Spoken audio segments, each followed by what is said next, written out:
Metaverse concerts. Did you see Justin Bieber's concert? It was pretty dope. Like, it was really interesting. So we know that, these Metaverse concerts seem to be trending.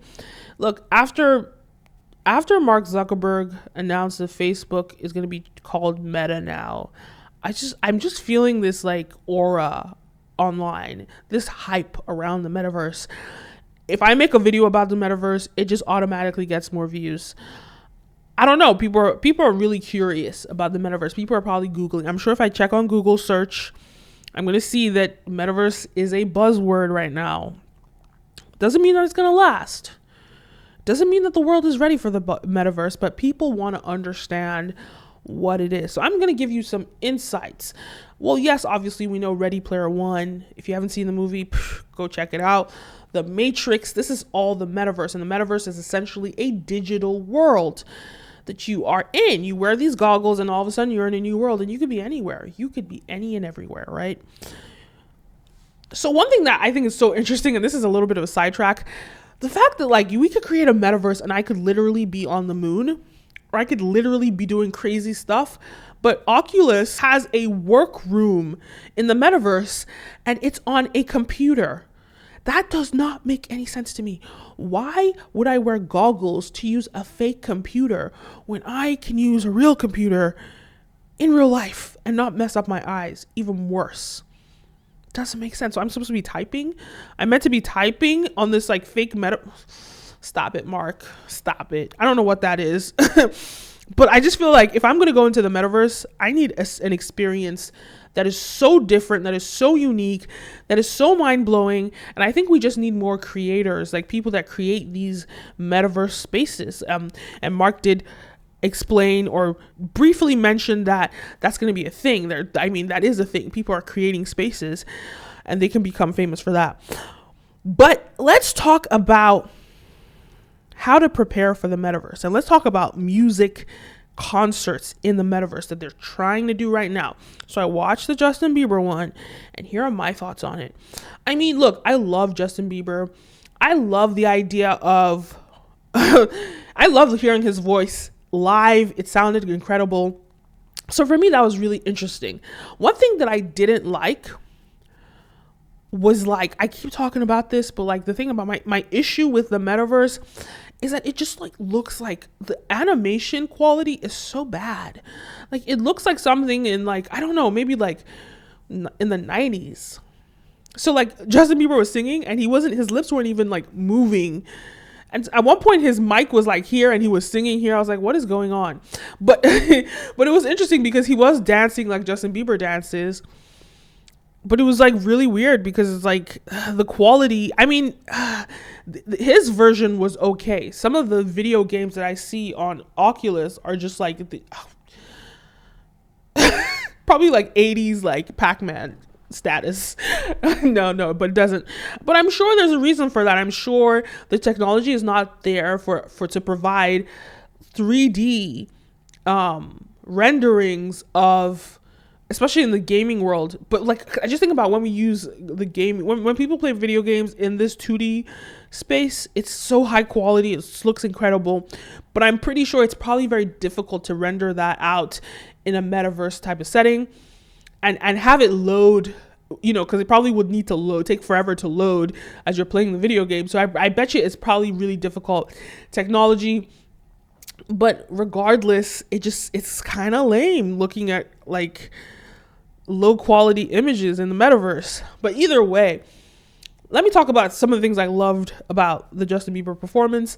Apart from his voice, which I really love, obviously we know this.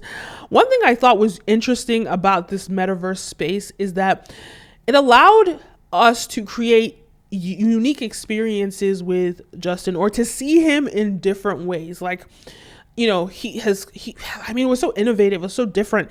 The car, him standing on a car and it's speeding down a highway or speeding down, that just isn't possible to see in real life. And each song took us into a new world, a new scenario, and we got to see him perform. And that was a very interesting and fun aspect. One thing that I do wish that they included and they didn't, I wanted to see him, if there was a camera that showed him in real life, so that we could see how this is happening. Because like it would sort of like pull back the curtain and build more curiosity about the metaverse. And I know this guy does this in that metaverse show that I talked about. He's like a metaverse vlogger, Xanadu. He did that there, and I would like to see that, because I want to know, is that really Justin dancing live, or is this a rendering that you guys already created prior? Because if it's him doing it live, that's so much more interesting to us.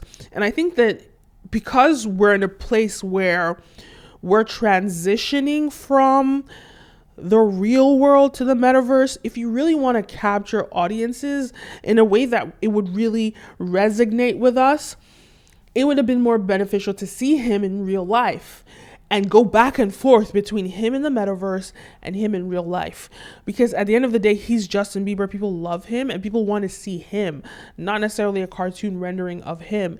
So if you could go back and forth between the two, that would have been interesting, right? Another thing that I thought was really cool was that fans could send super chats, pretty much like YouTube super chats, where people like, I think that people pay and then they write a comment, and then you see all the hearts like going at him, all the comments coming around. I don't know if all of them pay, but I think the ones that got really close to him, those must probably be payment things. But one thing I think was interesting is, that's a huge way. That's another way to make a lot of money. Just let people, donate, like a super chat, like on YouTube. Like people donate as much money as they want to get their comment heard or seen. But the annoying thing is that he's not in the video, at least in the metaverse thing. He wasn't even looking at the comments. He was busy singing. So, but one thing I also found interesting is the interactivity is different, right? When you're in a real concert, all you hear is people screaming, people shouting, people like saying, "I love you." But now it was all in text format, which was interesting as well. The fact that it was in text format, and it's just the way of the metaverse, I guess. I mean, other than that, it was a very unique and interesting experience. I still because I'm a huge Justin Bieber fan. So for me, I was still like super excited to hear from Justin, to just know that he was there live. And he even started he had these like home rooms that he would come to in the at different at various stages, where he would, recoup with his fans, and it kind of represented like those moments between songs where he's getting ready for the next set, and he maybe, this is all musicians, they maybe have a little rant and they say this and that, and it's a little bit of an intimate, more personal moment with their fans. That's kind of what they delivered in these homerooms. And what was interesting about it is there were people had their cameras on, and it came through, so he could see their faces like he would see them in real life. I think it's a great thing that they're building out right now, but I think as they continue to build, they will discover more things, new things. And I think one thing for now, I just think it'd be really beneficial if we had a camera and we could see Justin in real life as he's performing, so we can really know that he's really there, and we can really connect with him on that basis. Because right now people don't really understand what the metaverse is. So this is a good way to transition us to understand what the metaverse is. So those are my thoughts. Anyway, let me know your thoughts. Leave a comment down below. Don't forget to like, follow, subscribe, all the above. My name is Kenim, and see you next time. Peace. I have to tell you about my live webinar. Deadline to sign up for that is this Monday, November 29th. You got to sign up, and it's about monetizing in the metaverse. I'm going to go in depth. I'm going to go in details about how to monetize, how to start making money now in the metaverse. And no, we're not only just going to be talking about NFTs and the basic stuff. We're really going to be tapping into your brain to really dig deep and think about ways that you can create wealth in the metaverse and enter the digital gold rush now. Because, hey, let me tell you something. It's not about being the best. Right now is about getting there first. And if you can get there first, you can create a lot of opportunities for yourself. Think about it this way. Like, think about Bitcoin. Imagine if you purchased Bitcoin when it was created in like 2012 or 2013. You were first. And right now imagine if you bought one Bitcoin, you would have $50,000. Imagine if you bought more than one Bitcoin, which is like pennies then. Anyway, I digressed. Guys, sign up today. I'm doing a Black Friday special, and the deadline to sign up is this Monday, November 29th. Deadline to sign up, and this is a live webinar. There's not going to be any replays. There's not going to be any way to rewatch it. So if you miss it, you miss it.